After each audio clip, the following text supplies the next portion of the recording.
Today, I'm going to show you all the tips and tricks that I learned along the way in installing 2 of these cool shades on my deck. It not only makes my deck cooler and more usable during the summertime, but it also cools my house. Interested? Here we go. I got these cool shades for about $15 on sale at Costco. So I'm going to go around and I'm going to show you all the different tricks and points and designs that I used in order to save you time if you do something very similar to this. We have a fairly large deck and it is high noon. This is the worst time for the sun. And you can see right here where the shade's coming in. On this side and on this side. So it makes this space very habitable. It's not only helping me in the summertime on the deck itself, but this is a sunroom we have. Put some things here and that works. But this window, believe it or not, puts in a lot of heat into the room. But with this sunshade, that totally blocks the sun during the peak hours and makes this room a lot more comfortable to be in. And brings down the cooling cost of the house significantly. Here's the other window where it gets really, really hot. Now we have some curtains on the inside to mitigate this, but it's nice to keep these windows open to get natural light into the room, but not the heat. And that's where this sunshade again does a great job. It's also helping with heat sensitive plants, plants that can't take too much sun all day long. This part of the house gets almost 12 hours of sun in the summertime, if not more. And all the young plants can be shaded by the sunscreen and grow at a very natural and comfortable rate. You can see that the cord is just hanging down. I'll probably wrap that up, but it's good from a long-term aspect because when you take that down for the season, trying to get this back in place with a short cord is going to be very difficult. So I'm going to keep that cord that long. And then you can see this other one runs over my gazebo. This is just 1-inch, 10-foot long conduit, and I actually cut this one off. What I did is I tried different heights once this was all in place like this, and it just turned out that that's the perfect height to get the perfect angle that I want here. On the other ones, I've used the full length of the pipe, but for this one, I had to cut it down.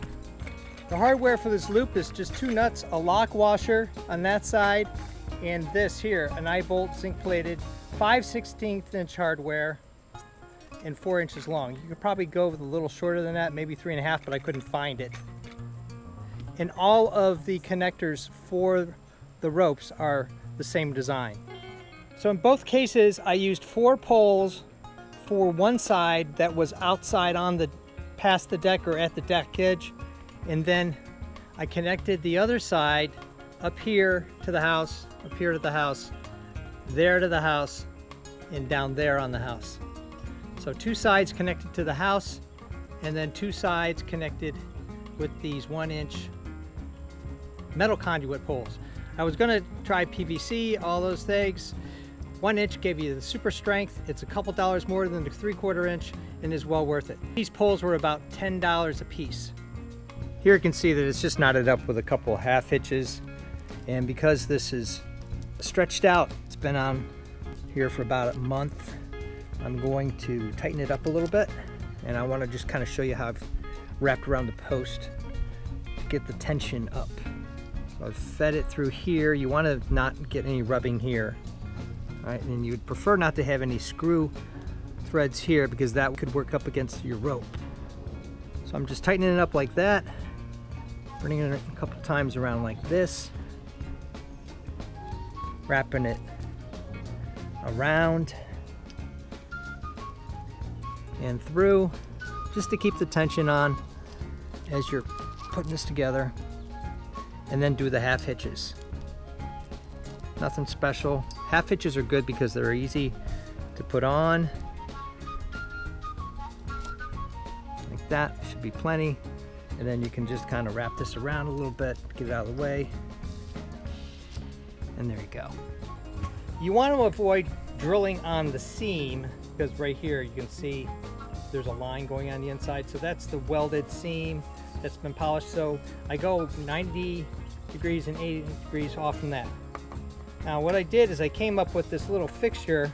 So in order to keep the strength, I wanted it to be further down on the post. You can't really do it up here. That's not a good idea. So I started out by making this little hole here perpendicular to the pipe. So what I did is made a mark here and then rotated the pipe around and then made another dot there so that the hole would be perpendicular. And then I drilled the hole separately on both sides, and amazingly enough, it worked 100% of the time.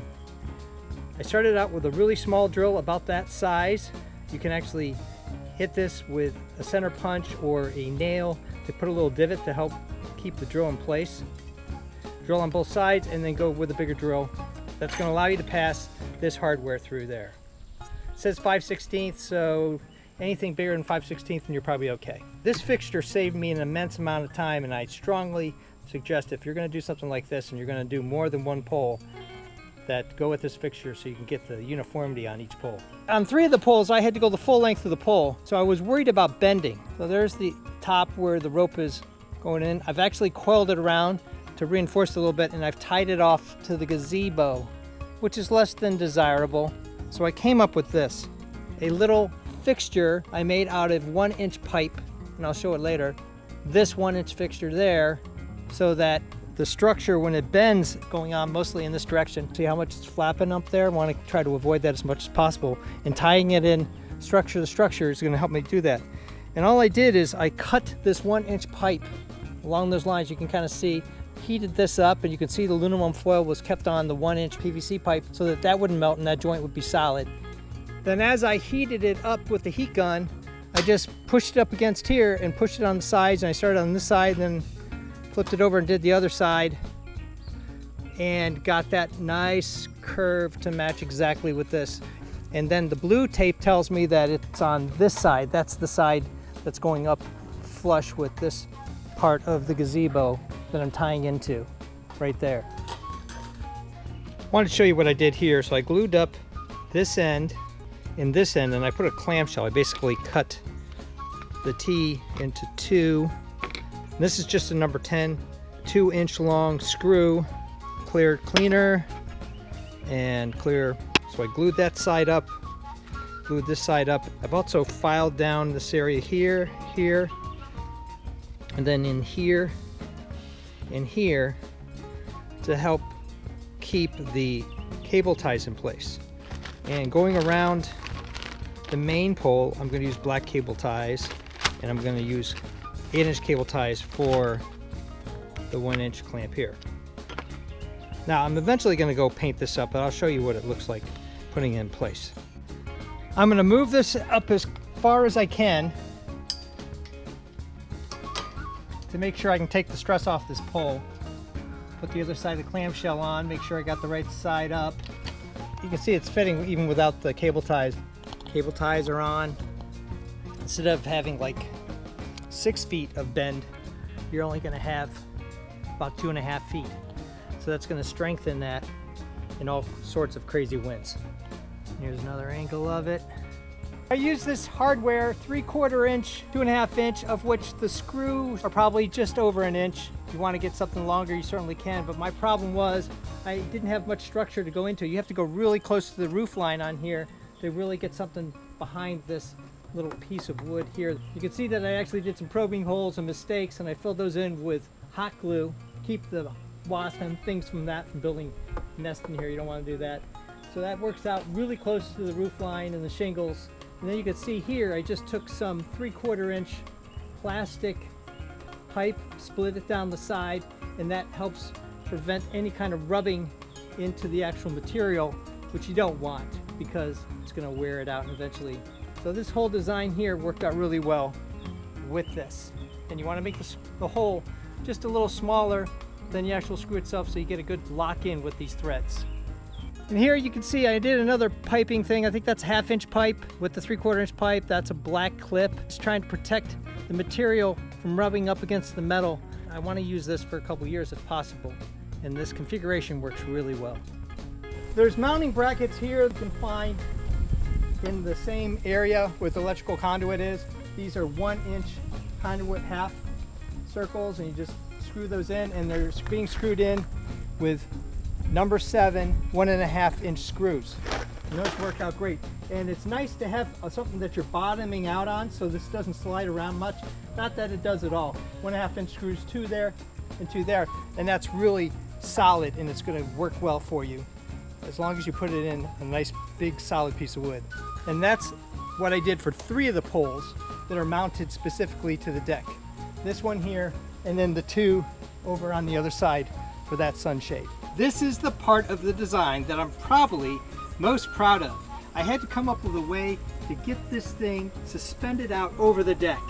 Originally I was going to build something below, and it was very complicated, and then I just came up with this kind of hinge arrangement that really worked out well. Let me go into the specific details below, but I just wanted to show you.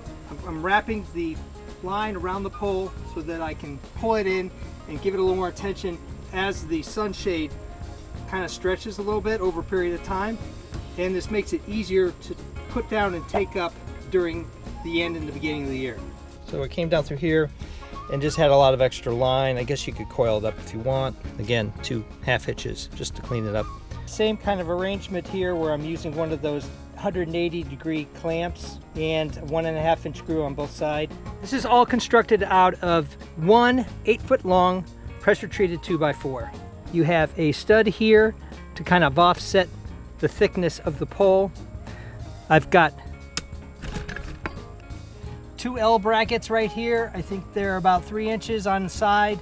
More of those 1.5 inch screws.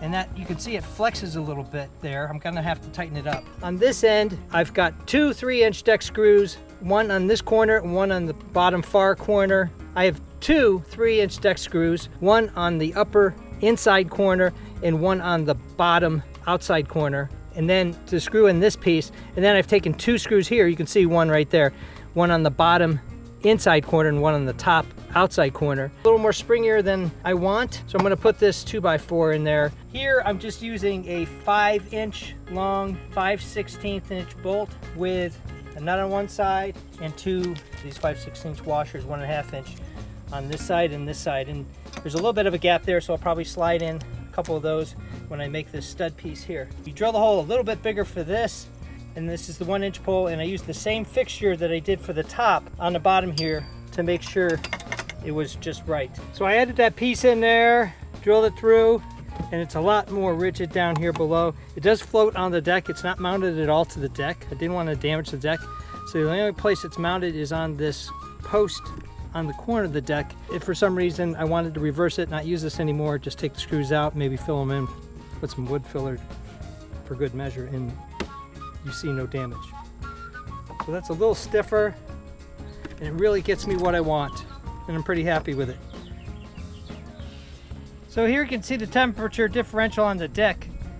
It's 147 is what I'm reading. And on the deck here, it's 111 degrees. 33 degrees Fahrenheit difference. That's pretty significant. All said and done, I'm in it for about $80, $25, $30 a piece for one sunshade, and I've got 2. One more thing I want to point out is you can see that there is no covering here. I didn't want it to melt the sunshade, so we've got this area here where we can move the grill around and do our grilling without worrying about damaging the sunshade. Thumbs up and comments, always appreciated. Hopefully this will help you out in exploring or maybe trying out a project much like this one. If you are interested in these kind of things, check out my channel. I make things, I break things, I make home improvements, cosplay. You just never know what you're going to see, and I post weekly. If I get a little more time, I post twice or more.